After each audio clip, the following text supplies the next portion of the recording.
Assalamualaikum warahmatullahi wabarakatuh. Perkenalkan, nama saya Abdul Muiz. Di sini saya akan menjelaskan gaya kepemimpinan partisipatif demi memenuhi tugas ujian akhir semester yang diberikan oleh Ibu dosen, yakni Ibu Fitri Rezeki MPD. Baik, demi mempersingkat waktu, marilah kita mulai. Abstrak. Pemimpin adalah individu yang melakukan proses mempengaruhi sebuah kelompok atau organisasi untuk mencapai sesuatu tujuan yang telah disepakati bersama. Sedangkan, kepemimpinan adalah sifat yang diterapkan individu yang bertindak sebagai pemimpin untuk mempengaruhi anggota kelompoknya demi mencapai sasaran dan tujuan yang telah disepakati bersama. Neil Armstrong. Gaya kepemimpinan partisipatif.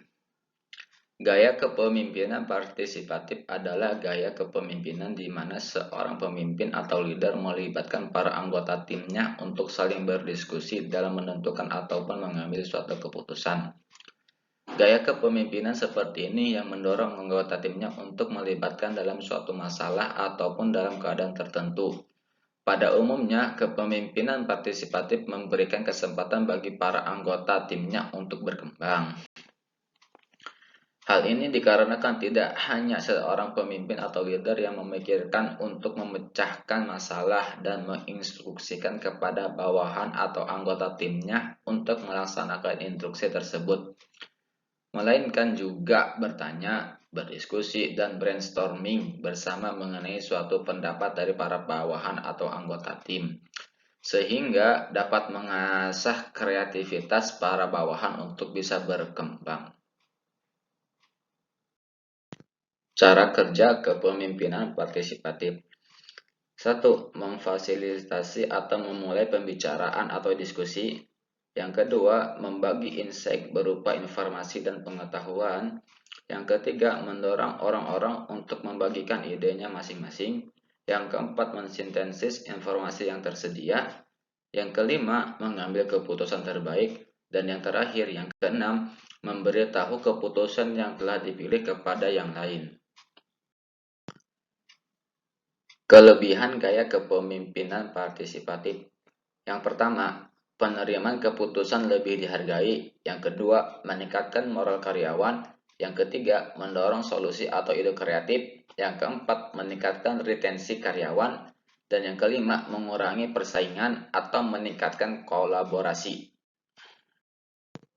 Kekurangan gaya kepemimpinan partisipatif. Yang pertama, pengambilan keputusan menjadi lebih lama dan tidak efektif. Yang kedua, ketidaksepakatan selama proses dapat mengarah kepada kebencian. Yang ketiga, pengambilan keputusan yang lama dapat memotong produktivitas. Yang keempat, perbedaan pengetahuan antar pimpinan dan bawahan. Dan yang terakhir, yang kelima, informasi sensitif cenderung bocor.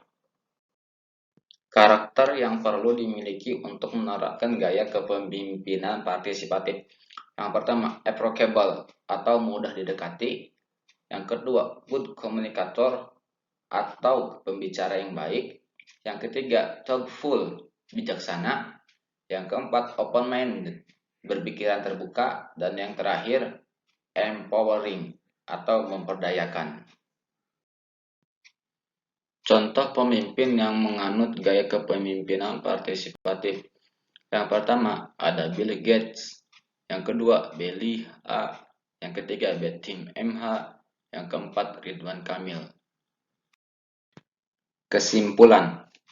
Sebagai seorang pemimpin yang menerapkan gaya kepemimpinan partisipatif, seorang pemimpin haruslah bisa menjadi seseorang yang menerima masukan dari berbagai pihak.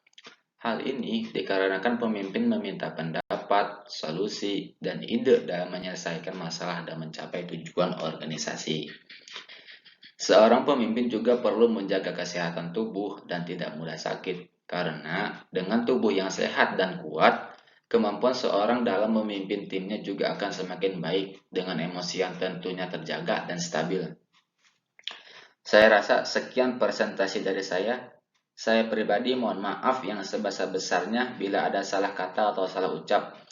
Kritik dan saran yang membangun sangat saya nantikan untuk kedepannya lebih baik lagi.